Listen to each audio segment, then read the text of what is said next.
on chatting with the experts.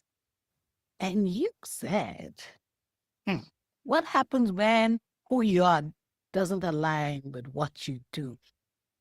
That's a story on its own. So let's talk about that. What you do, I know, is help individuals pursue paths that's shaped with their expectations rather than, their self-awareness. Let's talk about that. Okay, thanks once again for having me on the show. My day job is HR, so I go to the office and I do my thing there. But what really drives me, what really moves, is helping people find what I call their career fit, one that aligns with their natural abilities or their natural talents. And that, of course, came as a result of my story, which quite, sometimes you look at it and you think it's like a movie. You're watching somebody else take part in it, but then you just once in a while indulge that's actually your reality. I'm Nigerian, and you know very well what premium people place on some certain courses or professional, directions, medicine, law, engineering, to be specific. They give accounting, maybe, if you try all else and all else fails, maybe accounting, we can accept accounting, that sort of thing. So from a young age, that societal perception kind of shaped the direction I was gonna go. I was what we call an all-rounder, which means there weren't too many standout or subjects that I looks, specifically, oh, she does so well in this, right? But I was a science student. I was a science student, and so I did the physics, the chemistry, the biology, the maths, and all that. And I was pretty good at it. Member of the Jets Club, represented the school here and there, had good marks in my class, one of the top students in my class anyway. So when it came to what to study in the university, my destiny seemed like it was carved out for me.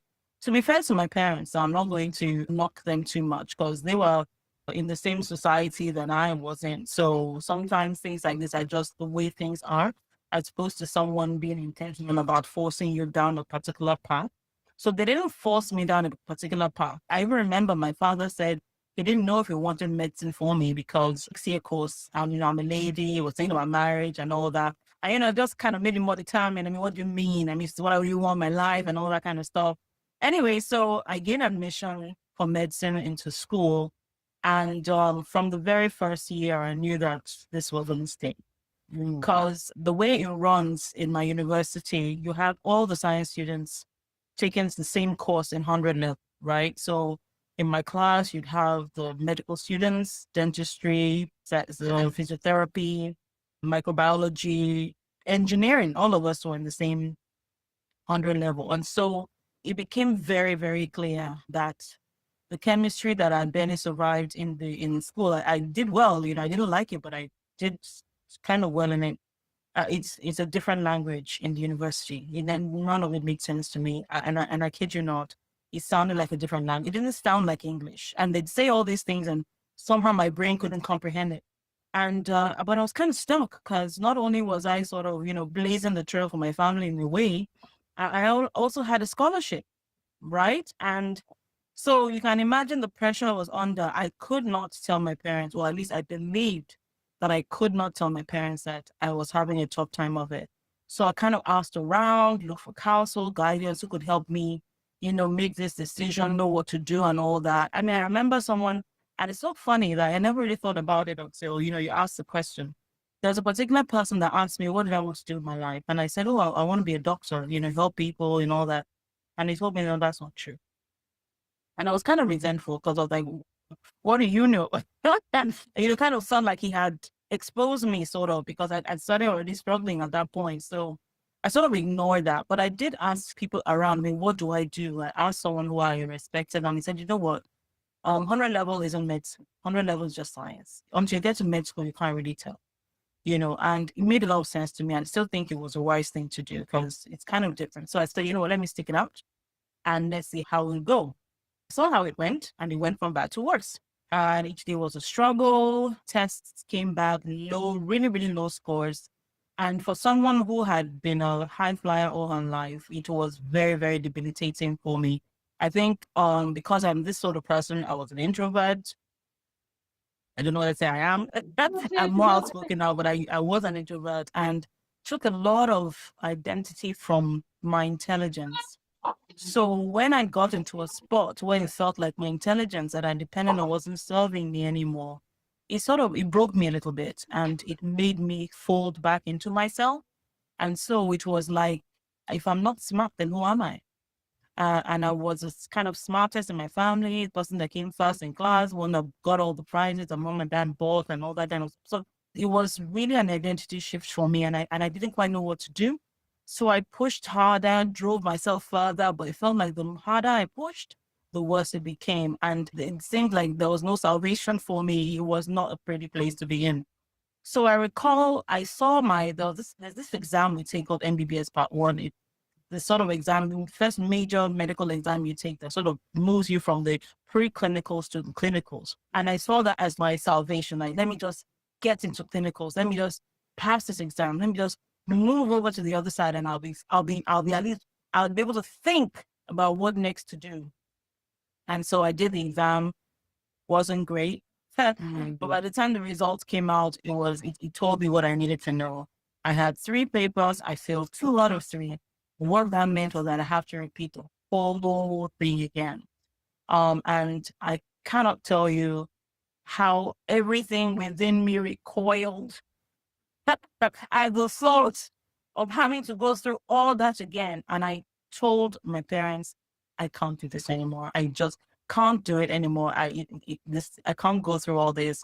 Oh, of course, there was the distress. Oh, something going on. It's all bad prayer for me. They got people, talk to this person, talk to that person, got many people to talk to me. But I was adamant. I said, you know what, I can't do this anymore. So they said, okay, so what do you want to do? That was the question I couldn't answer.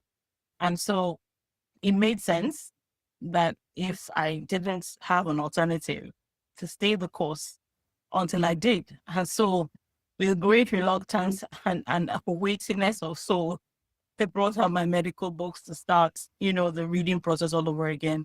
It felt like even my eyes were running away from the pages. That couldn't think. I didn't think I could do that anymore. But so, I'm a Christian, so it was a prayer thing for me. And it was, God, what do I do? What's the next step? How do I solve this? I don't believe it's a coincidence now, but I did have a classmate a classmate, roommate, who was studying a course in the Faculty of Arts called Communication and Language Arts. And I thought, you know what, why not just go through her notes, see what it's about. I don't know what made me think of going through her notes, but I was just in such a confused state. And so I was going through her notes, and for the first time in about 3.5 years, I feel like I was reading English again. Things started making sense to me. It was literally like a Damascus experience of Paul, where the scales fell from my eyes, and I felt like, oh my goodness, things are beginning to make sense again. It felt so, I don't know whether it was cathartic. Oh my gosh, it's like there's nothing wrong with me. And I had to inquire more about what's going on here. So she tells me a bit about her course, and I wonder how do I make more inquiries. Didn't know what to do, but I learned that I had a senior in medical school whose husband was a lecturer in that department. On the strength of that and that alone, I went there, I found him, and that's where I credit the hand of the divine, that this man that knew me from nowhere decided to help me. And not just help me, put his reputation on the line for me. Because getting into the department wasn't a smooth process. But eventually I did cross over. And it was because of this man's sterling reputation, so to speak, within the department, but that people were willing to give me a chance. Because they kept on saying, what's a medical student, what's a science student going to do? How is she going to cope with arts? It's a whole different ballgame. And I was looking at them like, you don't realize that then this makes sense to me. Where I'm coming from doesn't. But I did have to prove myself. And thankfully, my results showed I did so well in all my courses. Eventually graduated second best in my class, won an award, yada, yada, yada. And well, the rest is history. More to come. I don't know I'm not talking about the HR side of things now, but I graduated quite well. my former classmates in med school, because it was a 6-year course, we kind of graduated together. Very, very supportive. They were there cheering me in the hall, and it was so surreal. But it turned out quite well for me. I didn't know that that was just the first step in an interesting story, but at least that's how I moved from medicine to CLA, and then a few more steps along the way, and then got me to HR. But I don't know. That's the story for now. But let me. I think I'll answer the first question. I think it's so good because I'm listening to you, I hearing you because of course I am Nigerian connected. I know how difficult it is to go from medicine, as you said. Medicine is like, oh my gosh, the pinnacle of everything. And you're going to communication and language, which is great. But in those days, it Yeah. wasn't looked at as great. Oh, you're frozen. Are you Oh, back? okay. You actually frozen from my end as well. So I think it Okay. must be some Have I bandwidth. Oh, unfrozen you're now? back. Yeah, Okay. you're beginning to move a little bit. I don't know if it's better from your perspective. Am I better? Am I moving now? Yes, you're moving too. So we're both on frozen now. Okay. That's great. Yeah. But So that's how this all started. the greatest thing is I'm thinking that I'm a Christian too, as you know, but no journey is ever wasted because I'm thinking of all the lives you're touching now, all the students who are feeling the similar things to you, feeling misaligned, and you're coming along. You're not just talking from an angle of, oh, if you are feeling this way, just do it. You're talking from a place of passion. I've been there. I feel it. I know. But look at me today. And that could be you. So, yes, let me hold your hand. I can pray with you, but I can also walk with you. That That's is yeah, so absolutely. helpful for a young person because young people can be despondent. They can feel scared. And especially, I know in our society where parents are respected and their guidance. Mhm. We reverence our parents, we respect our parents, Mhm. and we are afraid of them too. So what are you going to tell mom and dad who have spent all these years saying, "Oh, my child, this is what you're going to do," and now you're saying, "I'm going to do something else." Honestly, it wasn't the easiest, and I kind of played down the home front, but it was quite an experience. It was, and I don't blame my parents. I mean, I didn't carry them along. I didn't tell them what was going on because I mean, like you said, I was scared too. I was scared them about their reaction, and I think in a way there was some shame. This is your golden child, so to speak, that's not coming back to tell you I'm a failure or I'm failing at something. And that wasn't something they were used to hearing from me. So there was maybe a little bit of pride as well. I don't know whether that makes sense, but yeah, there was some shame in it. And so it was tough for them to come around to understanding the decision that I made. But eventually they did. In fact, what's the word I'm looking for now? Providential. That the same dad that gave me the tougher time was the only person who could make it to my graduation. So he was actually the only person there to see me walk up to win my award and to get my prize and all that. And the words he said, I've never heard it from my father before. And I guess the second situation was quite unusual in my house because my dad is a very straightforward person. You can set the clock by my dad. He's a very routine oriented person. Goes to work at 7 a.m. in the morning, comes back by 4 p.m., has dinner at this time. So it's not the kind of person that knew how to cope with this sort of disruptive element in his life. So it was tough for him to come around to having to deal with, especially because none of my other siblings had a similar experience. But when he saw me go up and he went home and I heard he told them, she did us proud. Mm. And I think that kind of healed many, many, many years of pain, of shame, of hurt, of low self-esteem. It did a lot. But one critical thing that I didn't mention was that I didn't really have anyone to counsel me. I didn't have anyone to hold my hand and tell me it's going to be okay. I didn't have anyone to ask me, what do you like to do? What comes easily to you? What do you think you have a natural flair for? And if I had someone like that, I would have, remember that when I was younger, I don't know how much of a difference it would have made because of how we grew up, but when I was younger, I used to be the coordinator of all our entertainment presentations. I was usually the MC that was telling what was next on the program, when we had birthdays or family events. I'd be the one. Funny enough, I have a daughter that does exactly that now, and it's so interesting, right? And I was the one that, I could sing, I could act, and I could do all that stuff, and never knew that communication was the link that tied all those things together.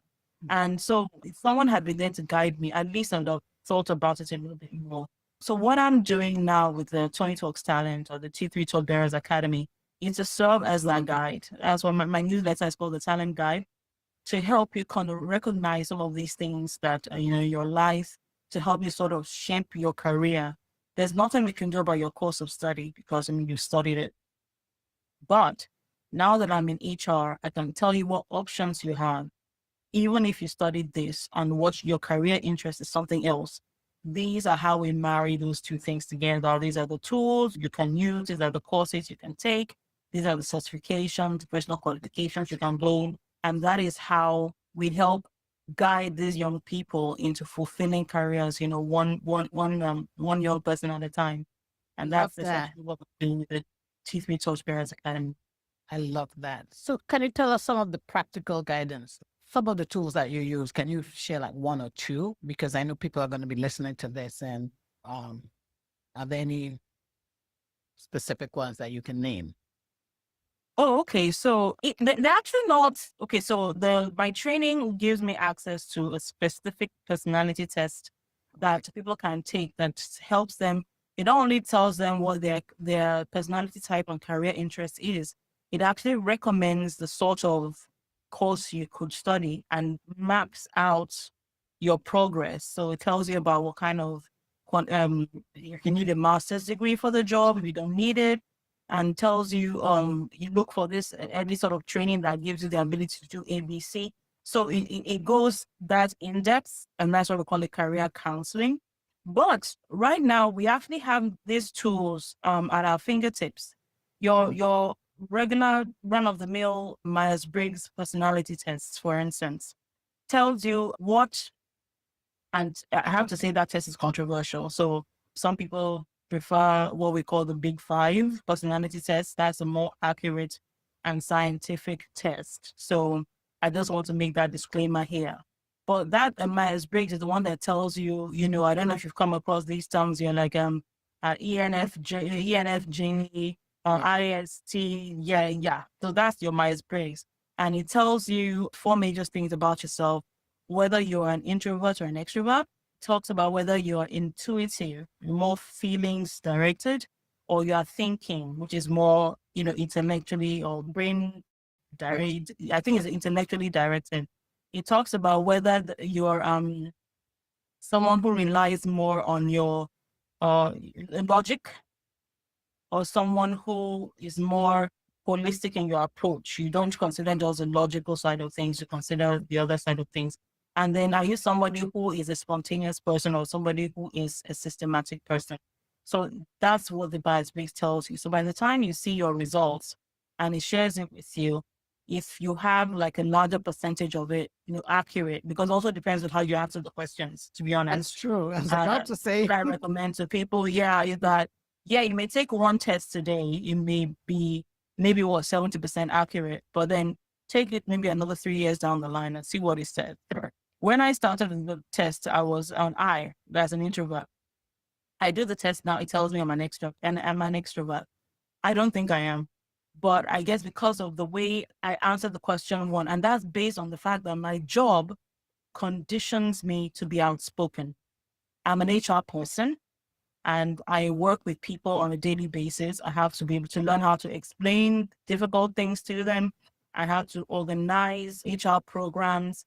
They call us even event planners now, because if you're doing anything like staff awards or things like that, you're part of putting all those things together. So by conditioning, I've had to become more outgoing, as an individual.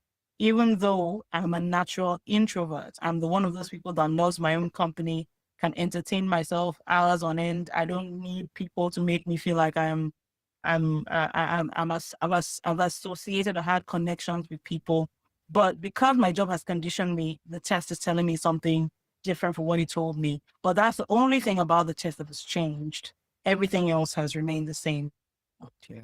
So it's a good idea to do those tests, over a period. That's the first one. Another tool is called what we call the RIASEC model. That's the one that tells you your career interest. What's it RIASEC, called? that's Sorry? RIASEC, stands for different things. And I'm going to try and quickly summarize them and not give away too many tools of the trade. But R stands for realistic. And what that means is that you're someone who's good with your hands. So people who have the realistic things go into careers that are hands involved. So you find they're the ones that are the engineers, they're the ones that are software designers. I mean, like most other things, there's a blend of everything. So it's not strictly that, but yeah, people that 100%. do things with your hands mostly. Then athletes fall into that category as well.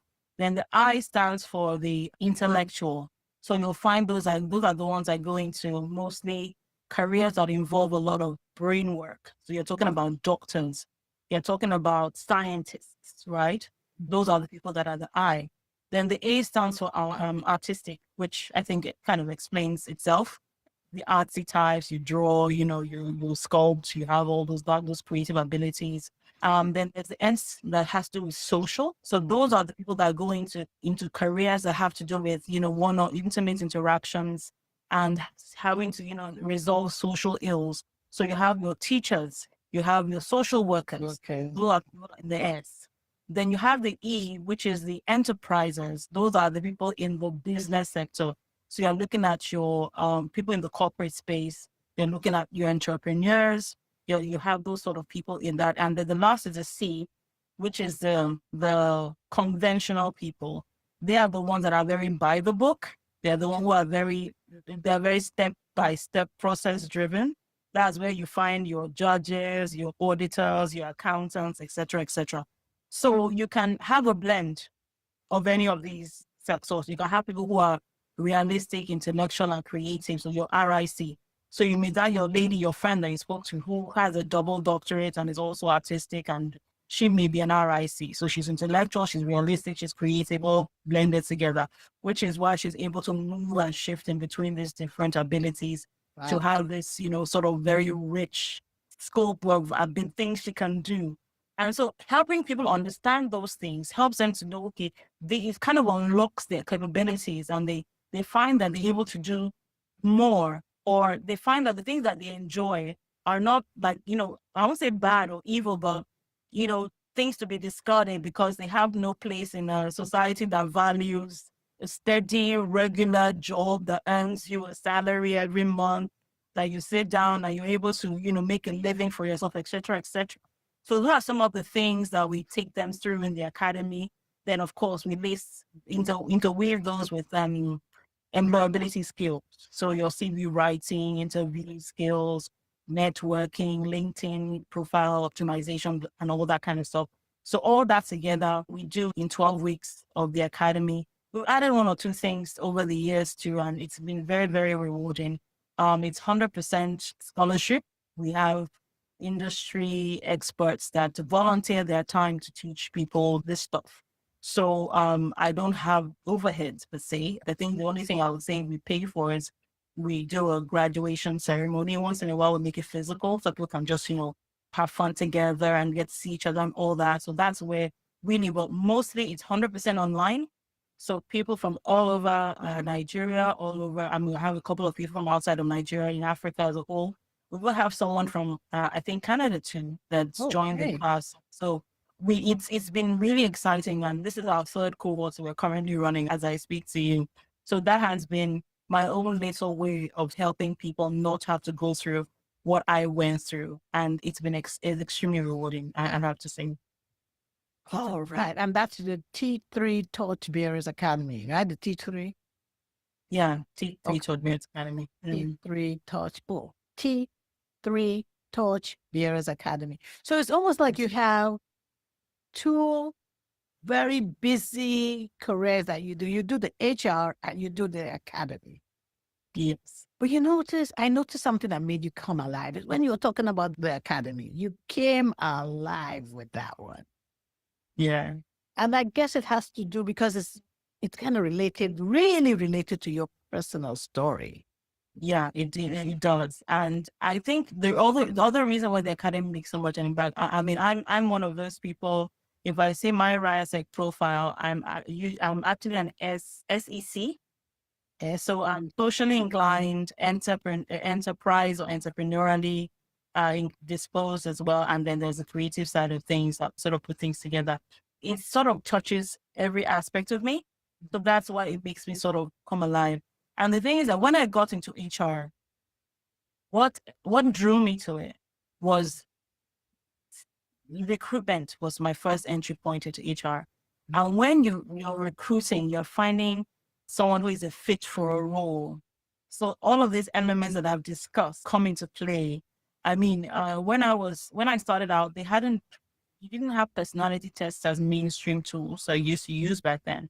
They were mostly based off of experience, and really how confidently you can answer the question, and really how much research about the company you could do, you Right. know. But now, as I evolved the HR role evolved, you could see those elements begin to come into, especially when it gets to the more senior roles, because then you see that you just can't bring someone who says I have 20 years experience in HR and just plug them in your organization, because your organization, that's why it's called an organization. It has a culture, what we call culture, and there's some personalities that may not thrive in your culture. And if that's going to be a leader, you need to understand, you need to know whether or not this person can thrive in your culture and get your organization from where it is to where you want it to be. So those things begin to feed into your decision making. And it now brings all those things we were talking about back then, it makes it more relevant now. I'm very certain that it's been used, for years and what, but when I got into HR in Nigeria, it wasn't so mainstream, like I said, especially for younger roles. But now we're doing all that now because uh, we know that our young people of today, they're keeping us on our toes, aren't they? They're not. Absolutely. Yeah. If you're lucky, you get 2 years out of them. Yeah. You know? So you are being all the more careful now to kind of understand Who what they are. motivates them, Yep. what would make them feel that they're having a greater employee experience with you. And, sort of, it is like a good meeting point between my two interests. Yeah. So that's why I think the HR thing sort of looked like a good fit for me. When it started, I stumbled into that as well. You let me know if you want to know the story of that one. But eventually, it kind of made sense, everything together. But the HR came before the academy started. So I've been doing HR for a bit before I started the academy. But I think it lends into what you're doing too, because you did, as you said, you started with recruiting, and recruiting was based on different, well, you use different skills then that was relevant for them. But now, as you said, the younger people, there's a younger generation that is coming now. They're into the experience. It's a knowing laugh. You're laughing and knowing laugh. I said to some of my peers and my contemporaries, you got to work with what you have. You can't be saying, but it used to be like that. Yes, it was like that, but this is what we have. Mhm. So let's work with what we have. Let's use the tools that we have available to, because they're using the tools that's available too.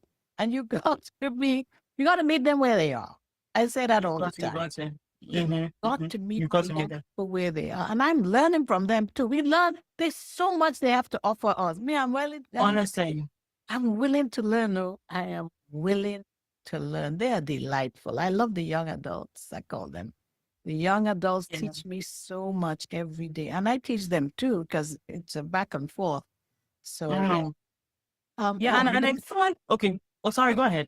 no, I'm looking at the time and I'm listening, thinking, yeah, I think we have to wrap up now. But of course, we have the audience who are going to have many, many, many more questions for you that you will have the opportunity to answer. And of course, you have to come back a second time. So if those who are looking at this after, of course, those who haven't joined us, if they'd like to get in touch with you, how can they do just that? Okay, so Oluwatoyin Podicom, just exactly how it's spelled. I think it's showing on your screen. Yes. That's where you'll find me across social media. But you'll also find me as Tony Talks Talent. That's what T3 stands for. So most of my enterprises that I get into, you'll see T3 in front of them. So Tony Talks Talent is it's on Instagram, it's on LinkedIn, it's on Twitter X as Tony Talk Talent. I'm also on Facebook as well. So you can connect with me on any of those platforms. But I should add, and I think that it would be a real disservice for me if I didn't add that. A couple of years ago when T3 started, I have to say that a catalyst for it was my husband. Mm, And he'd hear me moan and groan and talk and get angry about how, people are not doing what they're supposed to do. They come to interviews, they act this, blah, blah, blah. And he said, look, why don't you just do something about it? I And love. I would, and I have to say that that was what galvanized me. I call him a co-founder because I don't know how far I would have gone with T3 if he hadn't been there to sort of edge me on. And as God would have it, or as life would have it, however you put it, COVID came and we're all under lockdown. And that time gave me the opportunity to have enough time to actually think of what I wanted to do.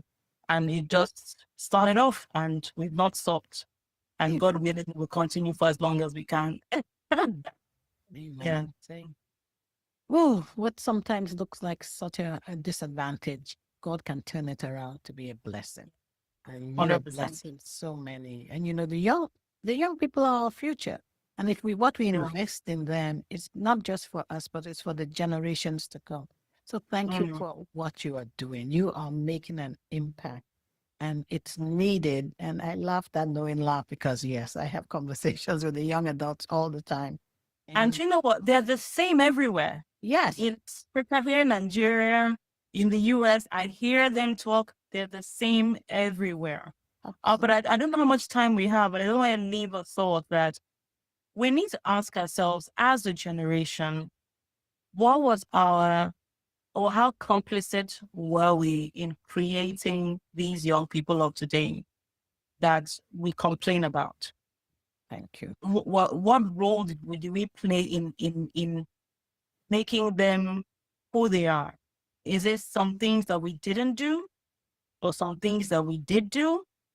And I think that because every generation feeds into the other one way or the other, we can't make those distinctions between us so stark in that, oh, we're the Gen X, or we are the Gen Y, or this is the Gen Z. We've got to see the things that bring us together and the things that we can learn from each other, like you very rightly said, and then let that flow continue. Because if we don't do that with this generation and we have such issues, you have to ask yourself, what's the next one going to look like? And that's a So it's great, important that we invest in them yes, now, and so that we create the kind of young people that we want to see in the future. yes. So That's that very they in turn can invest in the next generation. Because every generation looks back, or I know what my grandparents said about my parents' generation, and my parents' generation said about my generation. And we are now saying about the generation. And it's just, it doesn't change. So we have to look back and say, right, so there is something that we, as you said, what did we do so that they are where they are? And they can learn from us, and we in turn have to learn from them because we are not perfect. None of us are perfect. we're here for each other. Yeah.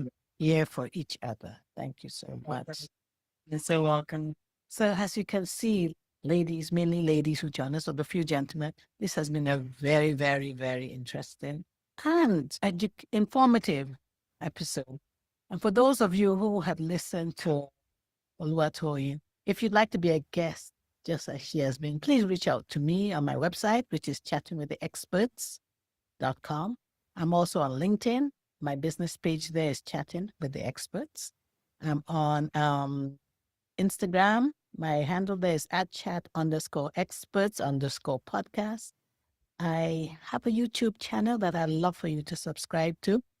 You will hear this episode there or view this episode there, as well as all the other phenomenal women who have shared their expertise there. And what we're going to do now is open up the floor to all who joined us so we can continue this very interesting conversation. Thank you again for being a guest on Chatting with Thanks the for Experts. having me. It's such a pleasure. Absolutely. Thank you.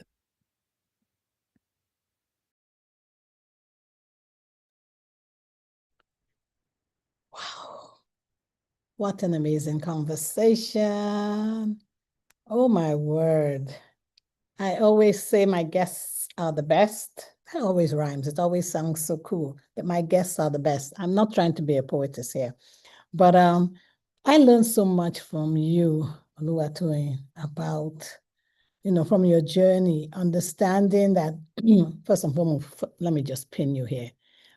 Understanding that there's no shame in the journey. Every journey is important because the journey enables you to be where you are today. And then finding out that your talent, the journey brings out your talent so that you can indeed be there for other people to learn and to serve from a place of authenticity, because now what you're doing in your HR profession and also with T3, Toyin, remind me, Toyin Talks, Talks talent. yeah, Toyin Talks Talent is needed. It's really, really, really needed because young people need it. There's so many young people who are like, "Oh, I don't really know what I want to do. I've been told, or I'm in this course, I'm doing a course, but is this really what I want to do?" And to hear from someone who has been down that journey, who says, "Yes, I understand, and here is what I want you to know. You're not a failure. You have a purpose. There's value," can be such an encouragement to them. So thank you for what you're doing. Thank Thank you you. so much for thanking me. Yeah, it's quite liberating, I have to say. And it frees a lot of people to own their own story as well and recognize that it's only part of who they are. It doesn't define them as well. So yes, yes, it's only part of who they are and doesn't define them forever. Yeah. Yeah. So for those of you who just joined, this is an opportunity now to get to speak with my interviewee, because you heard me for 30 plus minutes. I spoke with her. We had a conversation. Now is your chance to speak with her, to ask her questions. You can come off camera. You have a chance to ask her questions in the chat, or, stay off camera if you're more comfortable being off camera, and just putting your question in the chat. Or when I say come and stay off camera, you can unmute yourself and verbalize your question. But she's here for the next hour, yes, to answer your question. So this is your opportunity to speak with her. I don't want to hog the floor. So go ahead and introduce yourself. I think we already have a comment in the chat. So let's go. Okay. All right. So someone here, Zoom user, I don't know who he or she is, because I know sometimes we have men who join us, and sometimes the men are here because they represent women. One of the gentlemen who joined us a week or two ago, and I think he's here today. Yes, Mr. Wanyama. He works with teenage mothers in Uganda who are starting Oh, businesses. And that's amazing. That's yes, amazing. yes, yes. His mission is to help these women, be able to support themselves and their children through using AI, and to design batik clothes that can be sold globally. So That's amazing. he's been joining us Well for done. the last 3 weeks. Yes, yes, yes. So, but there was a comment in the chat from someone who says, "How do you influence offshore organizations to continue with ethics of their business when they establish offices in Nigeria?" Okay. Oh, that's Tokes. Oh, Tokes, welcome. Oh, hello, Tokes. How do we, I think this is an HR question, if I'm correct. I'd love some context to it. If it's possible to get a little context so that I'm not just speaking um off point. If there's a story around this, influencing offshore organizations to continue with the exit of the business when they establish offices in Nigeria. Is there some suggestion that possibly when they established offices in Nigeria, there was some issue with the ethics? I'm not clear if there could be some more context to that question. I'll be happy to do my best to answer it.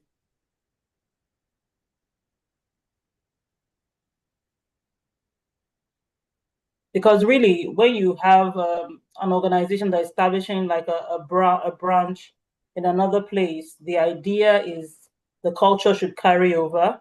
Obviously, there's some local influences that may affect how some certain aspects of the culture will be approached.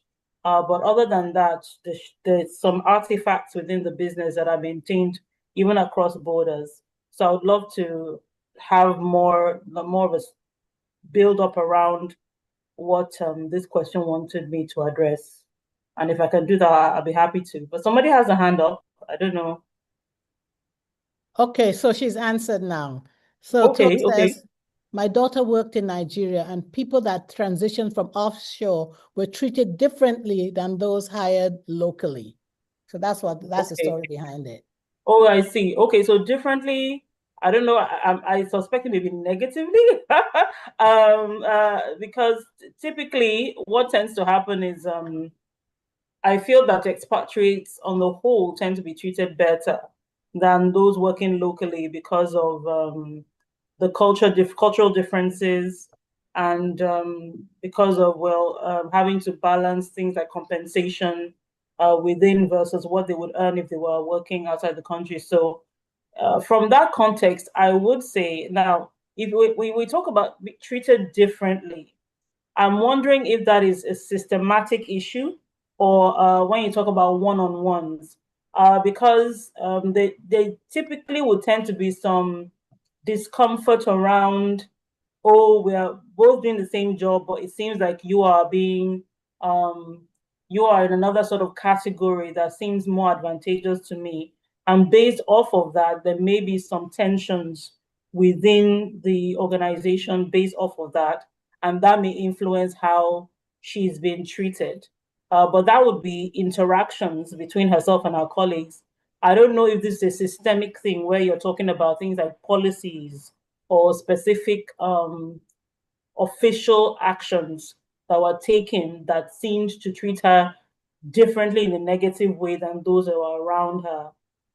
That's what I would also need to know because there are other things that we tend to have in the country that may look unfavorable, so to speak, to people that are expatriates. So one of the instances I can give you is um, when the ITF, that's the Industrial Training Fund, which is a